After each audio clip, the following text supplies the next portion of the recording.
स्वागत है आप सभी का एक बार प्रिंस एजू हब सीकर के Prince civil service YouTube channel पर। और जैसा कि आप सभी को पता है कि प्रिंस एजू हब सीकर के द्वारा प्रिंस सिविल सर्विस प्रोग्राम चलाया जा रहा है और इस प्रोग्राम के तहत आप कॉलेज से ही सिविल सर्विस की तैयारी शुरू कर सकते हैं। आप इसके लिए हमारा कैंपस विजिट कर सकते हैं और इस चैनल को सब्सक्राइब कर लें, वीडियो को लाइक कर दें, शेयर अवश्य कर दें। और आज का हमारा टॉपिक है कि एंटीबायोटिक दवाओं का बैक्टीरिया पर असर क्यों नहीं हो रहा है और फिर एंटीबायोटिक्स के बिना हमारी दुनिया किस प्रकार से होगी।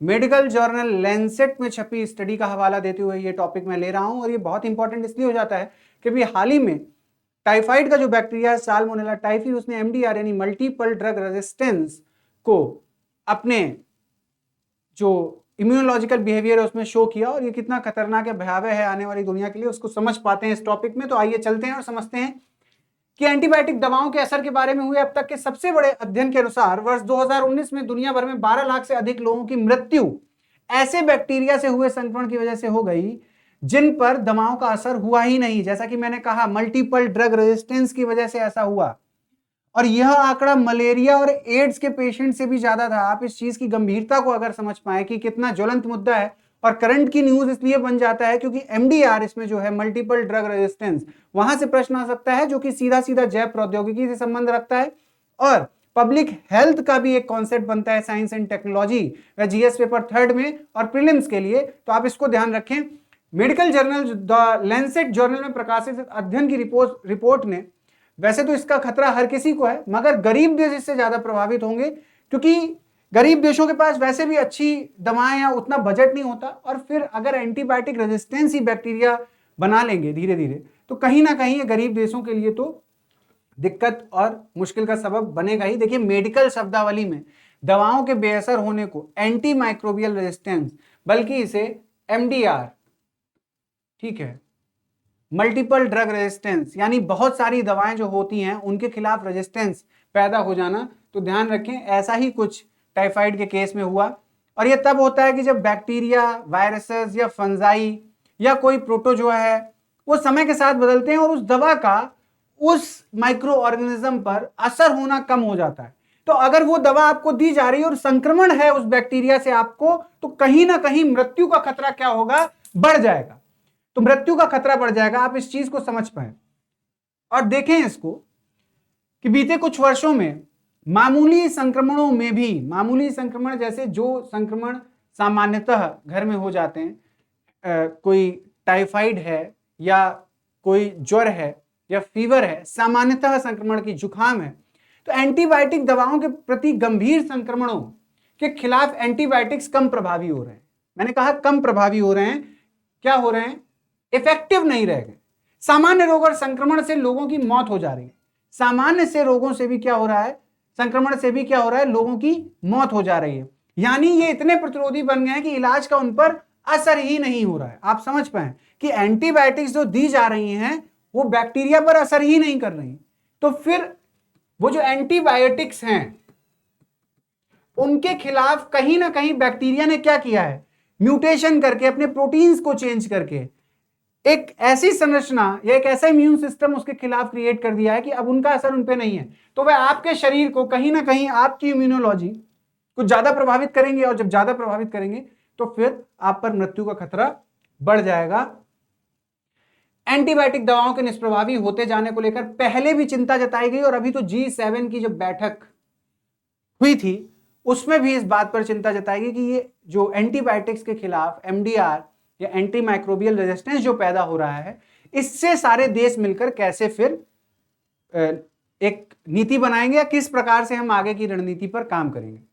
ब्रिटेन के स्वास्थ्य अधिकारियों ने चेतावनी भी दी थी कि एमआर एक छिपी हुई महामारी के रूप में अब हमारे सामने आने वाली है और कोरोना महामारी के कारण ये फिर से उभर सकती है। एक तो कोविड से लोगों की मौत हो रही है, ऊपर से एमडीआर यानी मल्टीपल ड्रग रेजिस्टेंस। सोचिए, आप दवा दे रहे हैं, असर ही नहीं कर रही है। तो अगर इस प्रकार की एक कंडीशन बने, संभावना बने, तो उस स्थिति में फिर हम क्या करेंगे। जब दवा ही नहीं असर कर रही है तो हम जीवन किस प्रकार से उस व्यक्ति का बचा पाएंगे। तो फिर ये एक समस्या की बात है। इसलिए रिपोर्ट के अनुसार कोविड-19 के कारण बड़ी तादाद में लोग अस्पतालों में भर्ती हुए और एंटीबायोटिक दवाओं का उपयोग बढ़ा, जिसके वजह से एएमआर का खतरा बढ़ गया। देखिए, कोविड-19 की महामारी भी इस एएमआर में कहीं ना कहीं शामिल है। क्योंकि उस समय लोग अस्पतालों में भर्ती हुए और एंटी माइक्रोबियल रेजिस्टेंस का खतरा कहीं ना कहीं क्या हुआ, बढ़ गया, क्योंकि भारी मात्रा में एंटीबायोटिक्स का एकदम से विश्व भर में उपयोग हुआ। लैंसेट में छपी एंटीबायोटिक दवाओं के बेअसर रहने से होने वाली मौतों का अनुमान लगाने वाली रिपोर्ट 204 देशों में, देखिए 204 देशों में इसका विश्लेषण किया गया और अंतरराष्ट्रीय शोधकर्ताओं की एक टीम की ओर से किए गए इस विश्लेषण का नेतृत्व अमेरिका के वॉशिंगटन विश्वविद्यालय ने किया। अमेरिका के वॉशिंगटन के विश्वविद्यालय ने इसका 204 देशों में विश्लेषण किया गया। इस टीम ने अनुमान लगाया कि 2019 में दुनिया भर में ऐसी बीमारियों से 50 लाख तक लोगों की मृत्यु हुई है जिनमें एएमआर की भूमिका रही। यह नंबर बहुत बड़ा है, 50 लाख लोग एंटी माइक्रोबियल रेजिस्टेंस की वजह से मरे। यह उन 12 लाख मौतों के अलावा है जिनके लिए सीधे सीधे एएमआर वजह था। 12 लाख तो सीधे सीधे कहा जा रहा था कि एंटी माइक्रोबियल रेजिस्टेंस से मरे और 50 लाख अप्रत्यक्ष रूप से एएमआर के कारण मरे। तो आप सोच लीजिए 50 लाख का यह आंकड़ा, 12 लाख का सीधे। लगभग 60 लाख से ज्यादा मौतों के पीछे एएमआर की भूमिका हो सकती है। 60 लाख, आप इसको समझिए, ये नंबर बहुत बड़ा है। किसकी वजह से? एएमआर, एंटी माइक्रोबियल रेजिस्टेंस, या जैसे एमडीआर, मल्टीपल ड्रग रेजिस्टेंस, या मल्टीपल ड्रग्स के खिलाफ जब बैक्टीरिया रेजिस्टेंस क्रिएट करते हैं, उनकी बात है। अगर दूसरी बीमारियों से समझा जाए तो एड्स से 8,60,000 और मलेरिया से 6,40,000 लोगों की उस साल मौत हुई। तो कहां 6,40,000 और कहां 60 लाख? तो अगर देखा जाए तो एड्स और मलेरिया ये उतने संक्रामक रोग नहीं साबित हुए हैं जितना एएमआर, यानी वह एंटी माइक्रोबियल रेजिस्टेंस या एंटीबायोटिक दवाओं का फेल होना। तो यह तो महामारी का रूप ले ही रहा है धीरे धीरे। अब दक्षिण एशिया पर अगर प्रभाव देखें तो वर्ष 2019 में एएमआर से 3,89,000 से अधिक लोगों की मृत्यु दक्षिण एशिया में हो गई। इस रिपोर्ट के निष्कर्षों पर प्रतिक्रिया देते हुए भारतीय चिकित्सा अनुसंधान परिषद या ICMR, Indian council of medical research में वरिष्ठ वैज्ञानिक डॉक्टर कामिनी वालिया ने कहा, एएमआर एक वैश्विक आपातकाल जैसा है। देखिए ये कह रही हैं कि जो एएमआर है, कामिनी वालिया जी जो कि आईसीएमआर में वरिष्ठ वैज्ञानिक भी हैं और भारतीय चिकित्सा अनुसंधान परिषद में वरिष्ठ वैज्ञानिक कामिनी वालिया जी कह रहे हैं कि एक वैश्विक आपातकाल जैसा है। आप इसको ऐसे ही नजरअंदाज नहीं कर सकते। यदि एंटीबायोटिक्स का असर होना बंद हो जाएगा और the antibiotics are not working on the disease और the bacteria, so the condition is going worse to worse day by day and it looks like a pandemic after COVID-19. so this is very horrible situation. so इसको समझ पाए आप कि कितनी horrible situation ये बनती जा रही है। तो उन्होंने कहा बैक्टीरिया का प्रतिरोधी बन जाना एक ऐसी वैश्विक स्वास्थ्य इमरजेंसी बन चुकी है जिसे दुनिया की कोई भी सरकार अनदेखा नहीं कर सकती। अब सरकारों को इस पर कदम उठाना ही पड़ेगा और एंटीबायोटिक के उपयोग पर निगरानी करनी होगी ताकि सुनिश्चित हो सके कि ये भविष्य के लिए प्रभावी रहें। अन्यथा फिर यदि एंटी माइक्रोबियल रेजिस्टेंस ही पैदा हो गया तो एंटीबायोटिक लेने का कोई फायदा नहीं होगा और मृत्यु की संख्या और बढ़ जाएगी। फिर हम अभी एक पेंडेमिक से निकलकर दूसरे पेंडेमिक में कहीं ना कहीं एंटर कर रहे होंगे। कुछ सजेशन और ओपिनियंस मेंस में लिखने के लिए अगर ये प्रश्न आ जाता है, क्योंकि नई चीजें और मेंस में आने की संभावना ज्यादा है, तो फिर हम इसको उसी हिसाब से पढ़ेंगे।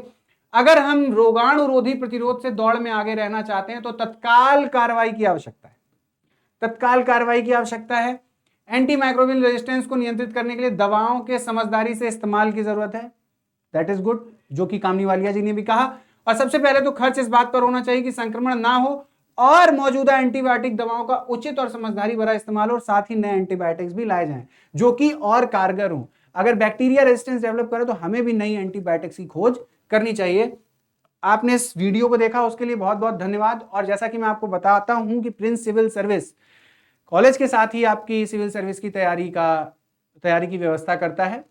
अगर आप नए हैं तो चैनल को सब्सक्राइब कर लें, बेल आइकन जरूर दबा दें, वीडियो को लाइक कर दें, शेयर कर दें, कमेंट कर दें। और यदि आप इस प्रोग्राम में एडमिशन लेने के इच्छुक हैं तो हमारा कैंपस विजिट कर सकते हैं जो कि सीकर में है। और हमारे इस प्रोग्राम से जुड़ के आप ग्रेजुएशन के साथ ही सिविल सर्विस की तैयारी का एक बढ़िया सा रोड मैप तैयार कर सकते हैं। आपने इस वीडियो को देखा उसके लिए धन्यवाद। अगले वीडियो में मिलते हैं एक नए टॉपिक के साथ, तब तक के लिए नमस्कार।